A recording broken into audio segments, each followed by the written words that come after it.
Irmãos e irmãs, paz e bem. Nós estamos hoje no nosso quarto domingo da Quaresma. Nós, desde o domingo passado, com o episódio da Samaritana, nós entramos na formação específica deste ano. O evangelho desse domingo nos fala do encontro de Jesus com um cego de nascença e o milagre que ele opera na vida deste homem. Ora, quando os apóstolos veem aquele homem, eles vão perguntar para Jesus assim: Senhor, quem pecou, este ou os seus pais, para que nascesse cego? Entendamos essa pergunta. Uma pergunta que creio que é importante para nós neste momento. Porque os apóstolos, eles veem aquele homem que nasceu já cego. E eles pensam assim: se a doença, como acreditavam, é uma consequência do pecado, então essa pessoa que já nasce cega, foi o pecado de quem? Ele que pecou antes de nascer ou os seus pais? E aí eles se dividiam na interpretação desta consequência. Ora, Jesus vai responder: nenhum nem outro. Não é o pecado dele ou dos pais, mas que isso aconteceu para que se manifeste a glória de Deus. E qual é a glória de Deus que se vai manifestar? Aí sim começa todo o percurso deste homem no Evangelho. Ora, por que é importante este texto na Quaresma? Os cristãos sempre repetiram este Evangelho na Quaresma. Porque o sacramento do batismo, que o tempo da Quaresma preparava os catecúmenos para serem batizados, é chamado o sacramento da iluminação. A luz que é o Cristo Senhor nos é apresentada e nós ficamos iluminados pela sua ação. O Evangelho de hoje vai mostrar que fundamentalmente este homem não era o cego, porque ele vai crer. É interessante que no primeiro momento ele vai dizer que Jesus é um homem, depois vai dizer assim que é um profeta, depois vai dizer é um homem de Deus, até dizer é o Senhor. A grande profissão de fé. Ao passo que aqueles que pensavam que tinham a visão não vão acreditar e que ao longo do Evangelho vão tentar convencer que Jesus não é um profeta, não é um homem de valor, muito menos um homem de Deus e muito menos o Senhor. Ora, caríssimos, a pergunta fundamental que fazem os apóstolos, eu acredito que toca a nós o nosso caminho de fé, e vou dizer o porquê. Porque como os apóstolos, nós tantas vezes no sofrimento pensamos assim: mas por que Deus está nos fazendo isso? E o Senhor Jesus nos ajuda que não é que Deus nos pune na nossa história. Nós não fizemos nenhum erro para provocar essa situação que vivemos hoje de uma pandemia de vírus.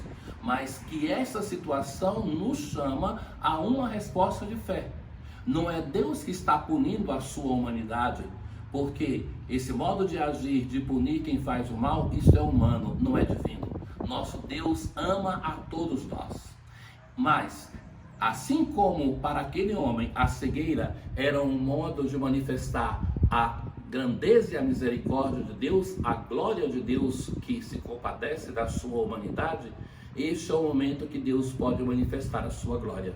Este é o momento que, como Jesus não aceita a pergunta dos apóstolos e não quer saber a causa da cegueira, mas se coloca a questão o que ele pode fazer por aquele homem, mais do que nos perguntar qual é a causa dessa situação que nós vivemos, nós devemos nos perguntar é o que nós podemos fazer para responder com a fé, para amar mais, para crer mais em um momento de sofrimento que nós não vivenciamos nunca antes da nossa história.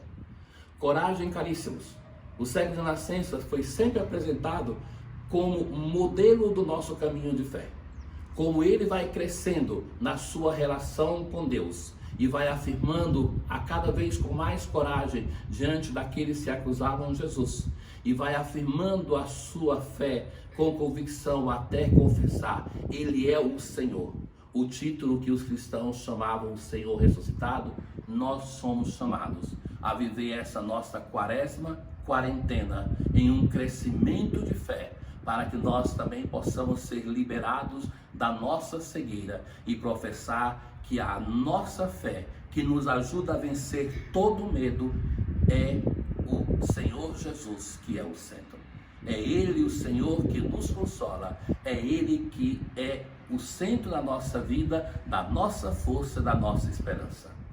É interessante ver este cego como é um homem de vigor. Tentam calá-lo, fazer negar que ele crê em Jesus, e quanto mais ele é combatido, abandonado até mesmo pelos pais, mais ele vai com convicção e com garra afirmando que ele crê. Sabe que esse momento nós devemos reconhecer, é um momento de tristeza e de sofrimento. Nós todos temos o receio do amanhã. Nós nos preocupamos com a nossa vida, com a vida das pessoas que amamos, mas, sobretudo, não percamos a nossa dimensão de fé. É Ele, o Senhor, que nos sustenta. É o Senhor que está conosco. Tenhamos coragem. E assim nós vamos viver essa fé que tem a força de transformar, de superar o medo, para que nós possamos fazer tudo aquilo que devemos fazer, sem perder a nossa dimensão de união com o Senhor, e assim viver este momento com seriedade, mas na esperança e na fé que este cego é o modelo para nós. Um bom domingo para todos vocês, e nós nos encontramos amanhã. Paz!